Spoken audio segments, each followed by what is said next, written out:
Assalamualaikum warahmatullahi wabarakatuh. Selamat pagi Bapak atau Ibu dan teman-teman sekalian. Perkenalkan, nama saya Fiona Alicia Malai dari kelas 9 ruang 6. Pada video kali ini saya akan mempresentasikan atau membahas tentang kearifan lokal. Kearifan lokal merupakan pengetahuan masyarakat lokal terkait kondisi alam, sosial, dan geografis lingkungan, serta dapat diartikan sebagai pengetahuan lokal yang mengandung nilai-nilai luhur sehingga dijadikan sebagai pedoman dalam menyatukan kehidupan masyarakat setempat. Kearifan lokal mencakup unsur yang pertama ada nilai lokal. Nilai lokal adalah nilai yang disepakati dan dijalankan sebagai kepentingan. Yang kedua ada keterampilan lokal, yaitu kemampuan mengelola lingkungan alam dan sosial.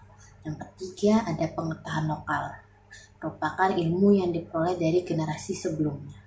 Yang keempat ada hukum lokal, yaitu memuat aturan, himbauan, larangan, dan sanksi. Yang kelima yaitu kepercayaan lokal adalah pemahaman spiritualitas masyarakat lokal. Ada beberapa cara upaya kita dalam pelestarian kearifan lokal. Yang pertama itu menggelar festival atau budaya secara rutin. Yang kedua, mengembangkan produk lokal untuk meningkatkan ekonomi daerah. Yang ketiga, memperdayakan komunitas sosial. Yang keempat, meningkatkan kesadaran masyarakat terkait pentingnya pelestarian kearifan lokal. Baik, sampai sini saja presentasi dan pembahasan saya mengenai kearifan lokal. Saya berterima kasih kepada Bapak dan Ibu dan teman-teman sekalian yang telah menonton video saya kali ini. Apa yang telah saya sampaikan dapat bermanfaat bagi kita semua. Saya memohon maaf apabila saya ada salah kata dalam penyampaian saya. Saya Fiona Alicia Malai, saya pamit undur diri. Wassalamualaikum warahmatullahi wabarakatuh. Assalamualaikum warahmatullahi wabarakatuh. Selamat pagi, selamat siang, selamat sore, atau selamat malam kepada Bapak atau Ibu dan teman-teman sekalian. Perkenalkan, nama saya Cecilia Perliadi Setia dari kelas 9 ruang 6. Di video kali ini saya akan membahas tentang perubahan sosial masyarakat Indonesia pada era modernisasi. Perubahan sosial masyarakat Indonesia pada era modernisasi adalah pergeseran pola hidup, nilai, dan struktur sosial akibat perkembangan teknologi, ilmu pengetahuan, dan globalisasi. Proses ini membawa banyak dampak dalam berbagai aspek kehidupan. Yang pertama, perubahan pola hidup. Masyarakat yang dulu cenderung tradisional, gotong royong, atau sederhana, kini menjadi lebih modern dan praktis. Contohnya, penggunaan smartphone, belanja online, dan gaya hidup serba cepat. Yang kedua, perkembangan teknologi dan informasi. Kemajuan teknologi seperti internet dan media sosial mengubah cara orang berkomunikasi, belajar, dan bekerja. Informasi bisa diakses dengan cepat, tapi juga bisa menimbulkan masalah seperti hoax. Yang ketiga, perubahan nilai dan norma. Nilai-nilai lama mulai bergeser, misalnya sikap individualisme mulai meningkat dibandingkan kebersamaan. Namun, nilai positif seperti keterbukaan dan toleransi juga berkembang. Yang keempat, perubahan dalam pendidikan. Sistem pendidikan menjadi lebih maju dengan adanya pembelajaran digital, e-learning, dan akses ilmu yang lebih luas. Yang kelima, perubahan ekonomi. Banyak pekerjaan baru muncul di bidang digital, seperti content creator, freelancer, dan startup. Sementara beberapa pekerjaan lama mulai berkurang. 6. Urbanisasi. Banyak masyarakat desa pindah ke kota untuk mencari pekerjaan, sehingga terjadi pertumbuhan kota yang pesat. Dampak positifnya adalah mempermudah aktivitas manusia, meningkatkan taraf hidup, membuka peluang kerja baru. Dampak negatifnya adalah lunturnya budaya lokal, kesenjangan sosial, gaya hidup konsumtif. Kesimpulannya adalah modernisasi membawa perubahan besar bagi masyarakat Indonesia. Oleh karena itu, penting untuk menyaring pengaruh luar agar tetap mempertahankan budaya dan nilai-nilai bangsa. Baik, sampai di sini pembahasan saya mengenai tentang perubahan sosial masyarakat Indonesia pada era modernisasi. Saya berterima kasih kepada Bapak atau Ibu dan teman-teman sekalian yang telah menonton video pembahasan saya mengenai tentang perubahan sosial masyarakat Indonesia pada era modernisasi. Saya harap apa yang dapat saya sampaikan dapat bermanfaat bagi kita semua. Saya memohon maaf apabila ada salah kata dalam penyampaian saya. Saya Sesela Perlia Dwi Setia. Kita cukupkan video kita sampai di sini. Wassalamualaikum warahmatullahi wabarakatuh.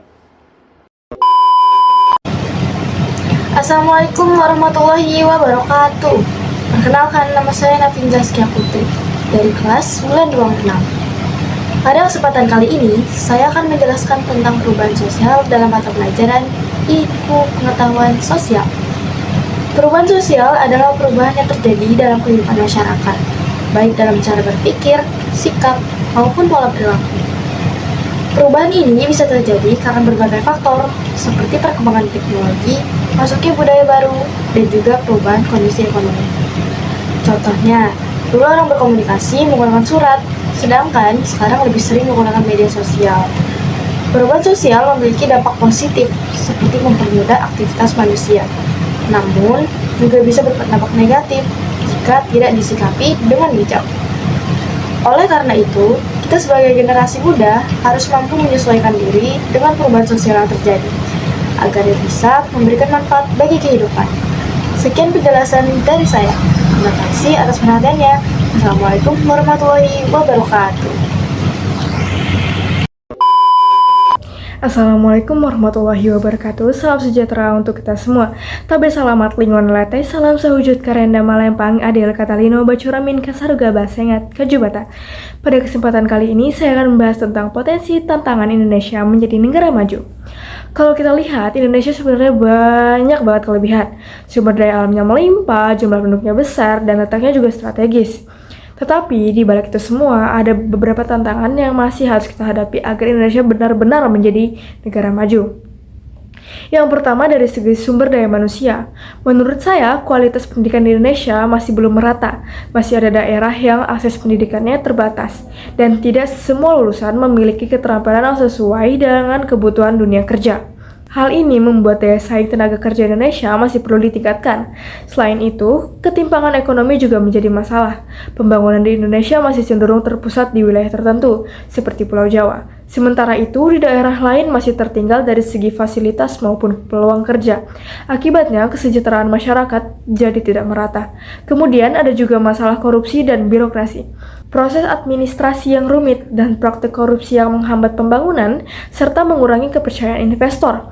Padahal, untuk menjadi negara maju, Indonesia membutuhkan sistem yang transparan dan efisien.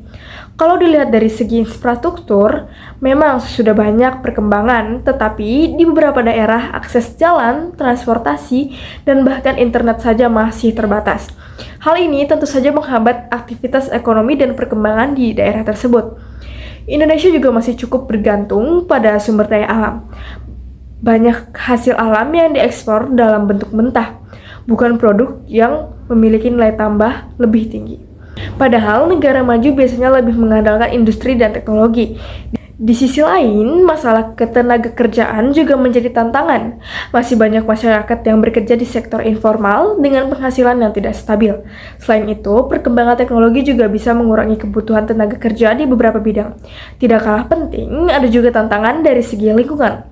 Dan yang terakhir, Indonesia saat ini sedang mengalami bonus demografi, yaitu jumlah penduduk usia produktif yang besar. Menurut saya, ini bisa menjadi peluang besar kalau dimanfaatkan dengan baik, misalnya dengan menyediakan pendidikan dan lapangan kerja yang cukup. Tapi kalau tidak, justru bisa menjadi masalah baru seperti meningkatnya pengangguran. Jadi, bisa disimpulkan bahwa Indonesia memang memiliki peluang besar untuk menjadi negara maju. Tetapi juga menghadapi berbagai tantangan yang tidak sedikit, diperlukan kerjasama dari berbagai pihak, agar semua tantangan ini bisa diatasi. Terima kasih atas perhatiannya. Wassalamualaikum warahmatullahi wabarakatuh.